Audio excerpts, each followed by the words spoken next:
NFC West showdown. Rams and the Niners, and a lot going on here from an injury and a line movement perspective. My friend, please break it down for us. Yeah, let's get to the injury news before we get to all the line movement, because there is a lot. Obviously, the news came out earlier this afternoon while we were on the air. Kyle Shanahan announcing that Brock Purdy will not play in tomorrow's game. So no Brock Purdy. He's dealing with that toe injury. Played last Sunday. Didn't look like himself. He shouldn't have played last week. Nah, it's. And let me ask you, I don't know. Do you feel like? I don't know why they felt. Do you feel? My thought is because Mac Jones wasn't the backup, right? Adrian Martinez was the backup. Yeah. That they're probably like, let's see if we can steal this with like 60% Brock Purdy because we have no chance with Adrian Martinez. Is my thought on the game. Yeah, and he did not look right. Yeah, because like Mac Jones, like he's good for this week because Mac Jones will be starting tomorrow night. But yeah, last Sunday was really, really bad for Brock Purdy. So they're going to give him like this little bit of a mini bye to get right for week 6. So no Purdy on tomorrow night's game between the Rams and the Niners. No Juwan Jennings. He's got an ankle and a rib injury. No Ricky Pearsall. He's got a knee injury with a PCL sprain. So this is really, really bad for San Francisco. Now for the Rams, they have some injuries as well. Not as bad as it is for the Niners. Tyler Higbee's listed as doubtful with a hip injury. And then we're still waiting on Rob Havenstein. Like, if he's going to be playing in the game or not. Didn't practice Monday or Tuesday, but we'll find out. I'm assuming that news is going to come out pretty shortly here with his injury status for tomorrow's game. But a lot of injury news, which has been shaking up the market all throughout the week. This opened Niners as a 3.5-point dog. They're now a 7.5-point dog at some sports books. BetMGM has a 7, but there are 7.5s in the market. So people like the Rams, should they lay the Rams right now, Femi, at BetMGM? If you like the Rams and you have not had a piece of this game yet? Go make it legendary if you like the Rams, because those like that 7.5 is now the consensus number.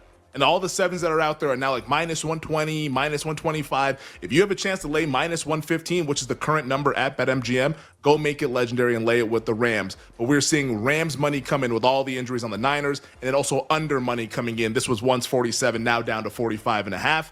Like, my opinion on the game, I think we're probably just going to get to a place where we're right. 7.5 feels right to me. 7, I mean, yeah, you could talk yourself into laying it if you really, really like the Rams, but I think I'm going to find other ways to try to play onto this game here, but I think the market's doing what it's supposed to be doing.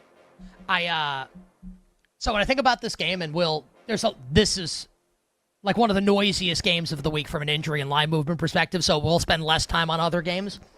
So even as you're talking, I'm thinking, because I haven't bet the game yet, and I'll be candid, on Sunday night, like, I wanted to bet the Niners if everyone's going to be healthy. I feel like the right spread of the game was kind of like in between 3 and 3.5, so I was getting 3.5. I kind of wanted to take San Francisco. Now, if we're going to be at 7.5 at BetMGM come tomorrow, my initial take was, do I want to take 7.5 with Mac Jones and trust that Kyle Shanahan, even on a short week, can put together a good enough offensive game plan with like Kendrick Bourne and Jake Tonjes and Demarcus Robinson to at least keep the game close? And I think a better way to play this game might be, yesterday I unveiled my take, and Drew Dinsick, I think we were on air and he agreed. Mm-hmm. Maybe this is the first teaser week. Ooh. Now you're speaking my language. How do you feel about How do you feel about everybody Wong tease tonight with the LA Rams?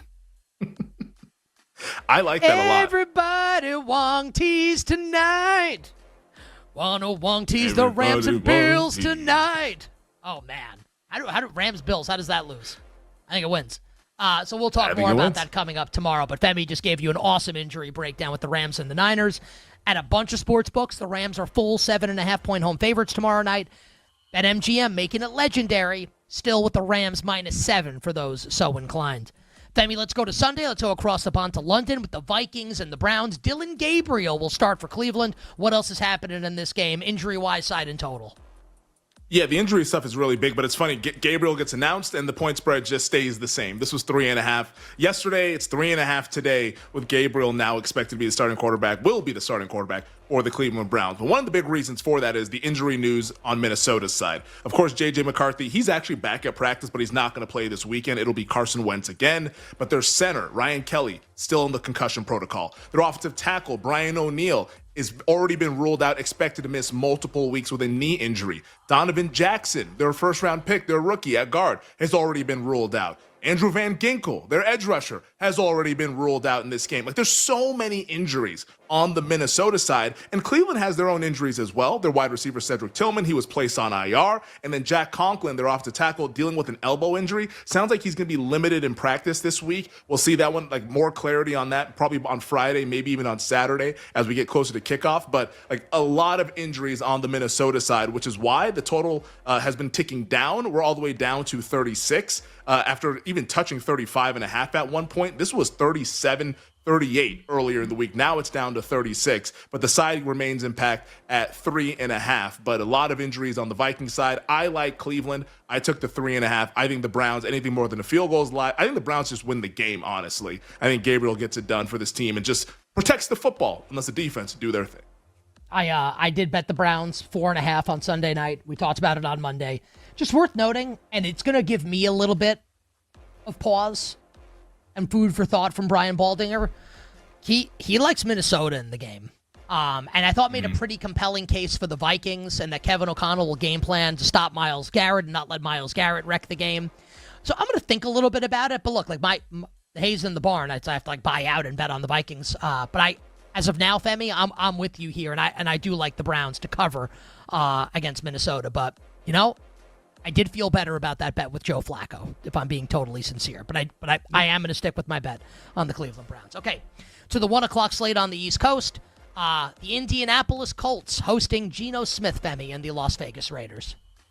Yeah, not as much injury news with this game, but there's injury news nonetheless. Colton Miller, the left tackle of the Raiders, placed on IR with that ankle injury. So that Raiders offensive line that's already subpar to begin with, now without their best offensive lineman. For Indianapolis, Alec Pierce was back at practice, still in the concussion protocol technically, but a good sign that he's on the practice field here on a Wednesday. Haven't seen news on Kenny Moore yet. Like, Nick, please fill in the blanks there if you've seen some news there, but Kenny Moore dealing with a calf injury, didn't play in their loss against the LA Rams this past Sunday. But in terms of the side movement, this was 5.5 about a week ago on the look-aheads. I have an update for you. Please. Per Shane Steichen a couple hours ago, he's progressing but won't practice today. When we had Drew Dinsick on the show yesterday, Drew made it seem like Kenny Moore is going to be out, and maybe he knows something that we don't. No practice today for Kenny Moore, the Indianapolis Colts star slot cornerback. Yeah, and like think about what we know about calf injuries over like the last 6-7 months in the world of sports. You don't want to like push those too much, and all of a sudden the disaster scenario ends up playing out. But Sunday after the games, this opened at 6.5, and then you immediately saw money coming in on the Colts and go all the way to 7. And now we've been hanging out in 7. There's a couple places that are at 6.5, but 7 is your consensus number with this game. The total, that is actually ticked to the under. I'm assuming it's with the Raiders' offensive line issues with Colton Miller out in this game. He's now on IR, but this was 49.5, now down to 48. I'm going to like the Raiders quite a bit at these numbers. Like 7, I think is just a little bit too rich. I understand if we want to go to 6, that's fine, but 7, I feel like that's a little bit too much. So I like the Raiders. I just want to throw this in there. Just on the Padres-Cubs game, the Padres are up 3-0 going into the 8th. And these Mason Miller highlights that are circulating social media right now, I mean... Is he throwing 107? Dude. Like with movement that like you've never seen before from like a major league pitcher. It's crazy. Jeez. He had 104 on the gun. He's electric. That's nuts. It looks like we're headed towards a game 3 in that wild card series with the Cubs and the Pods. Padres up 3-0 in the top of the 8th. All right, Femi. Giants and the Saints in New Orleans. Malik Neighbors obviously done for the season for Big Blue. Yeah, and Jackson Dart has a hamstring issue, but he says he's good to go. That's going to be fine. No worries there for Jackson Dart. I would say, Jackson Dart, please protect yourself when you're running around out there. Like, that dude plays like a bat out of hell. It's like, man, you got to make it through this season, man. It's not just a week-to-week league here for you. But we have seen the New Orleans Saints flip back to being the favorite here in this game, because earlier in the week you saw Giants sitting there as like a 1.5, 2-point favorite, and then New Orleans money came in, flipped New Orleans to a favorite now. So the Saints are about 2-point favorites. There are a couple 2.5s out there as well. The total, that's actually gone a little bit to the over. This was 40.5 earlier this week. Now we're out to 42. 41 is kind of a key-ish number when you talk about totals, but money coming in on the over and money coming in on the New Orleans Saints as bettors look to fade the Giants off of the win this past Sunday with Neighbors out. Javon Hollins dealing with a neck injury, but the Saints, they have their usual injuries. Chase Young has the calf, and then Cesar Ruiz, considered week to week one of their interior offensive linemen. But Saints have been seeing the bulk of the money over the last couple of days as they're now a 2-point favorite. Yeah, and I said on Monday, like, the Saints need to be favored in this game. The Giants were 1.5. Now, like, I think we're just correct here with the Saints a 2-point favorite. I don't know if there's much to do right now. We'll obviously talk more about the game tomorrow on Thursday and, of course, on Friday. But we can move on for now from the Giants and the Saints. What about, Femi, your Dallas Cowboys off the tie on Sunday night visiting the 0-4 New York Jets? Yeah, the Cowboys had the same injuries that they had going into the Packers game. Don't need to detail those too much. CeeDee Lamb, Tyler Guyton. Well, Guyton, at least, that popped up in the game as he's in the concussion protocol. So make sure to look out that the Cowboys left tackle on their offensive line. But Tyler Booker, of course, has been ruled out with an ankle injury. For the New York Jets, you have Jermaine Johnson. He's got an ankle injury. Braylon Allen obviously has the knee injury. Sounds like that one might be a little bit more serious. Don't expect him on the field on Sunday. Then Michael Carter II is in the concussion protocol. But we've been holding steady with the Cowboys as a 2.5-point favorite. We've not yet gone to 3. I think once it goes to 3, if it ever did, you'd see a lot of Jets money. I would bet the Jets at 3. So I think we might hold steady here at 2.5. The total, interestingly enough, has been kind of holding steady at 47.5. Like early 46.5, that immediately got bet. And over the last couple days, we're just hanging out, 47.5. So not a whole lot of line movement with this game. Nick, I know you like the over. I've sworn off totals. I'm not going down that road anymore now that we're 4 weeks into the season. But I think right now I'm just hanging out and waiting to see if we ever get Jets +3. Because if so, I will bet Gang Green on Sunday. Yeah, I'll take 2.5 with the Jets if it comes down to it. I do think, and I said this yesterday, that the Monday night loss kind of masked the fact that the Jets offense was actually pretty good in that game. And I thought Justin Fields played pretty well. Yeah. I'm going to like the Jets most likely in this game coming up on Sunday. I would like a 3 as well. Femi, we just got a couple injury reports as it concerns the Philadelphia Eagles. Nothing earth-shattering, but just in case you didn't see it, while you've been giving us the rest of the information here, I'll read it. Lane Johnson, Jalen Carter, Nakobe Dean, all limited in practice. Nakobe Dean obviously just starting to get healthy this season. So that's the Eagles update. What do we have here with the Eagles and the Denver Broncos? Yeah, and also just now from Mike Garafolo over at NFL Network, Dallas Goedert did not practice today with a knee injuries for the Philadelphia Eagles. So Dallas Goedert did not practice, but those two other guys out there on the practice field. But this has been one of the more interesting betting markets. It opened Eagles 5.5. Now we're down to Eagles 3.5 as the betting market likes Denver quite a bit in this game. Or maybe the better way to phrase it, the betting market doesn't like Philadelphia after the way that they've been playing some of these games. Not super convincing in the box score, but wins nonetheless. Money coming in on the under, 44 down to 43.5. I'm going to like Philly quite a bit. I'd lay 3.5. I'm just waiting to see if we ever get 3, because then I'll really, really love the Eagles. But I'm going to be on the Eagles at some point this week. Yeah, I said it yesterday on the show, and I had it slated to do in the first hour, but went long talking about the Yankees, that I think the Eagles have a little bit of last year's Chiefs in them, where I don't know if they're going to be able to cover numbers like this, and of course, like they could. I don't see how they're losing. I don't see it. The Eagles will be an important money line parlay piece for me this week. I might just lay the money line as is. We'll see, but I think Philly will win the game as well. Dolphins and the Panthers in Carolina. Obviously, no Tyreek Hill for the rest of the season for the Dolphins. What else is happening here with this game?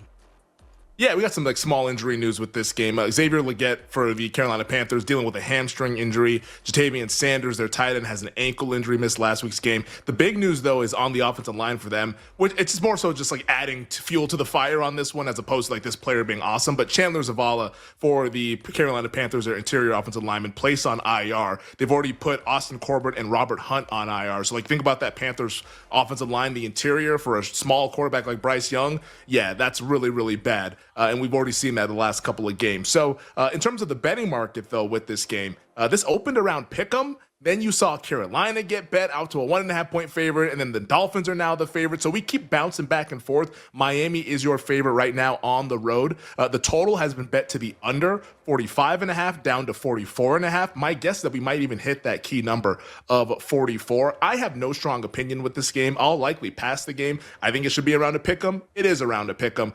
Bless the hearts of those who have a strong opinion and really like one of these sides. I want no parts of these two teams. I tend to agree with everything you just said. I think a bunch of people like the Panthers in this game. Yes. I have better things to do with my money than bet on Bryce Young. For example, I bought Love Every is this, they do toys for babies. I bought a bunch of shower toys for my daughter. Or not There you go. bath toys for my daughter. Bath toys, yeah. So you can play in the bath. That was a good use of my money. Bath. That was a good use of my money. Like betting on Bryce Young, probably not the best use of my money.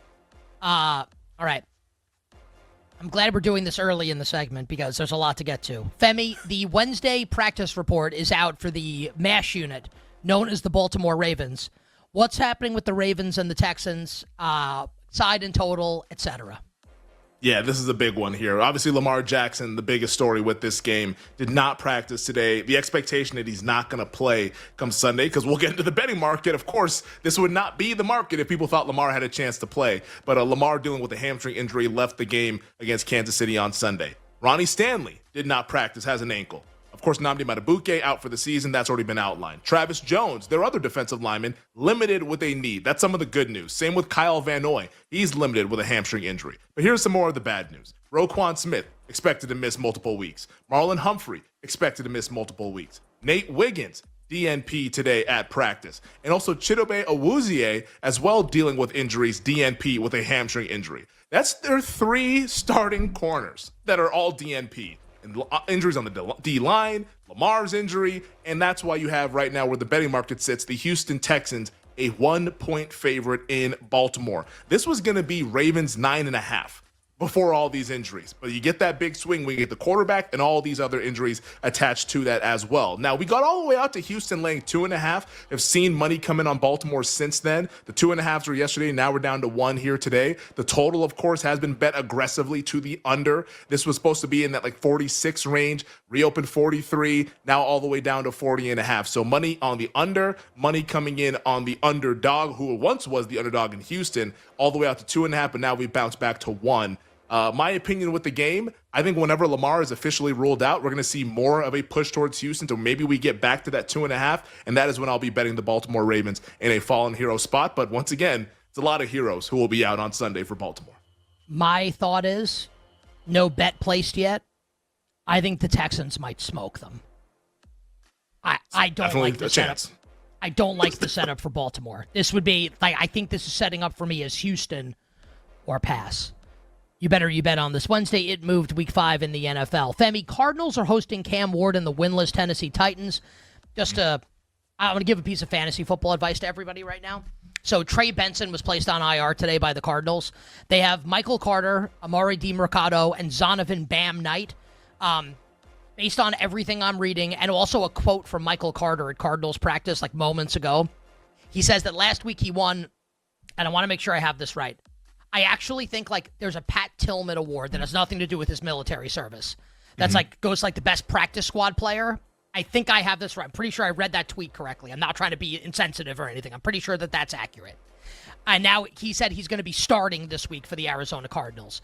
He profiles as the early down back, DiMercado as the passing downs back, Knight as the third running back in Arizona. So if you need a running back and Michael Carter is still out there on the waiver wire, I don't mind picking up Michael Carter. I did in a couple deep leagues in fantasy football. Femi, what do we got now with Arizona and Tennessee?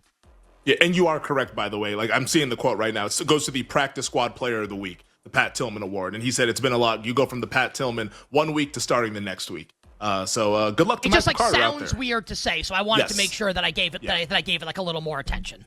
100%. You're right to do that. So, but yeah, we got that out the way. And I think this game, from a running back standpoint, for the Cardinals, yeah, it's tough. With Trey Benson, of course, James Conner looks like he's done for the season as well with his ankle injury. For Tennessee, Calvin Ridley, they said that his snaps were kind of dialed back this past Sunday to some undisclosed injury. I haven't really seen what the injury is for Calvin Ridley, but that's one to kind of look into. J.C. Latham trending upward is what a lot of the Titans beat reporters are saying. He's been dealing with the hip injury, has missed the last couple of games. So the Titans offensive line has not been fully formed, but it sounds like Latham is trending upward is what they're saying. But with all that reporting that's out there, it's been all Tennessee money throughout the week here. This was 9.5, 9 on the open on Sunday. We're down to as low as 7 at a pretty sharp sports book here in Las Vegas. I see 7 minus 115. Now, the rest of the market's still at 7.5, but that just goes to show you how much of an appetite there is to back the Tennessee Titans. The total, that's kind of still been hanging out around that 42, a little bit of bounce back, some money coming on the over, got all the way up to 42.5, and then the under gets bet, so we're now back down to 42. But the big story has been the side, though, from 9.5 down to as low as 7, with the Titans getting all the money. I took some Did you get Tennessee your money Titans the other day. Yeah, well, a little bit. Yeah. 3-18 in their last 21 games. Femi, it doesn't feel great. It does not feel great to have money on the Tennessee Titans. I think we may have lost Femi. We'll get Femi back. So Femi is back with us now. Back now. Ryan Callahan took out my internet. So slandering his ATS record. It's not a banner day for the Buffet internet. We'll move on. Seahawks and the Bucs, a game that I feel like you called correctly early in the week, at least in terms of the line move. We'll see what happens on Sunday. What do we have here? Sam Darnold against Baker Mayfield in the battle of former Carolina Panthers backup quarterbacks.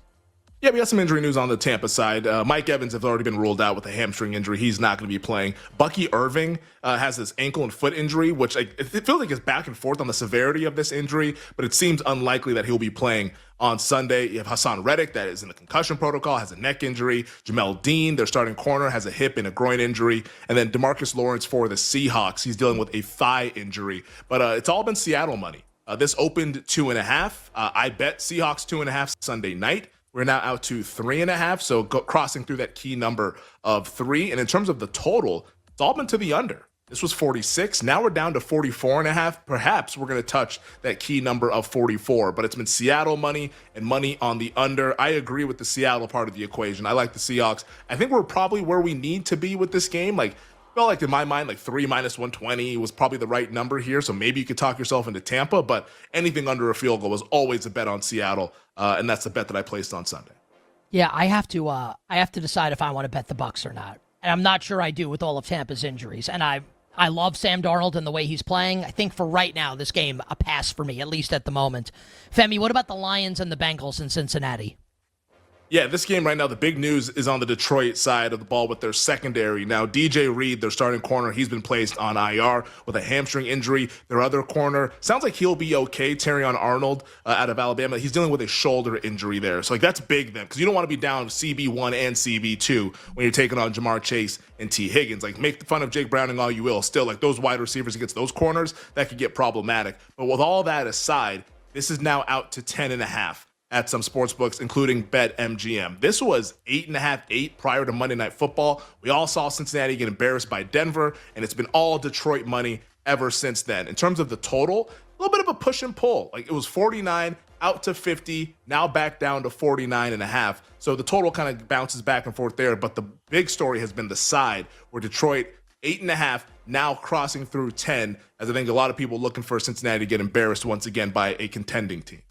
And I think you have interest in Cincinnati, right? I do. At 10.5, it gets a lot of points on the road. I know the Bengals are horrendous, but still they have Chase and they have Higgins, and the Lions secondary is a little bit banged up. I'm banking on that. Just stay somewhat competitive. I do like the Bengals at this point. Which bet is more gross? Cincinnati or Tennessee? Oh, it's Tennessee. I don't even think it's close. I'm not so sure. They've covered 3 times in 21 games. It's not they're both disgusting. They're both we are at the bottom of the dumpster diving with those. Yep. And I'm happy, Femi, that we waited until now to talk about the Commanders and Chargers game, because literally moments ago we got information on the Commanders. Their Wednesday injury report is out. So we know that Jaden Daniels is going to be starting for the Commanders, medically cleared. Mm-hmm. Full participant in practice today. But Terry McLaurin, Deebo Samuel, Noah Brown, the top 3 receivers on the Commanders, all did not practice today for Washington. What do we got with Washington on the road at the Chargers? Yeah, you saw the big move today when the Jaden Daniels news came out, the medical staff clearing him. So all those 3s got bet, and we're now down to Chargers 2.5. Now, the 2.5s are heavily juiced. It's not like it's minus 110 or anything like that. BetMGM and other sports books have 2.5 minus 120. So they're not going to give you that pure 11 to 10 when you bet the 2.5. The total, that has been moving, kind of bouncing back and forth. Open 48.5, you bet all the way down to 47.5. Now we're back to 48.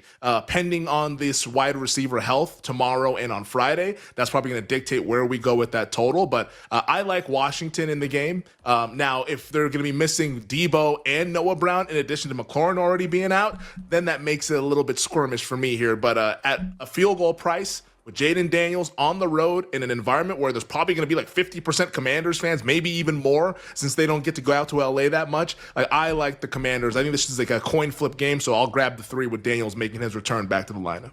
You'll get Zach Ertz spammed with targets. It'll be Jalen Lane. It'll be Luke McCaffrey. I'd like at least one of those receivers to play. Yeah. Like, I don't think McLaurin's going to go based on the reports last week. I'd love for Debo to be out there. I did take some Commanders +3 on Sunday. I just didn't know that they could be down all their receivers. We'll see how this goes over the next couple days. I think it's like need a little bit more injury information. And Femi, let's close Bills and the Patriots on Sunday Night Football in Buffalo.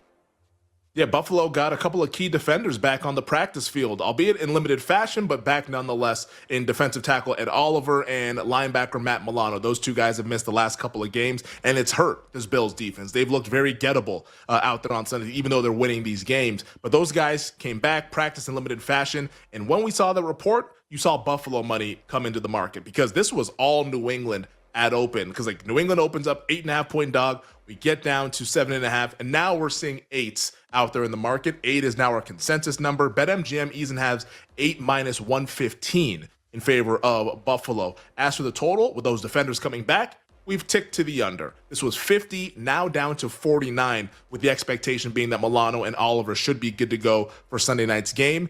If those guys are good to go, I think this number is probably just right. I had interest in New England when those guys were potentially going to miss this game, but it doesn't look like they're going to miss this game, so I'll probably end up passing it. Although I will say, like, that defense, even if they're back, I still want to see them put together a strong performance against an inferior opponent. They'll get that chance this Sunday, and we'll all see what it all looks like.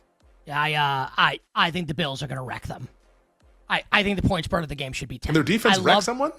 Well, how about this? I think the Bills will outscore them. Buffalo names his score in this game against the New England defense. And I love the Patriots this year. I was higher on New England than the vast majority of people. I think they're walking into a buzzsaw on Sunday night that they may not be ready for, going up against Josh Allen and the Bills.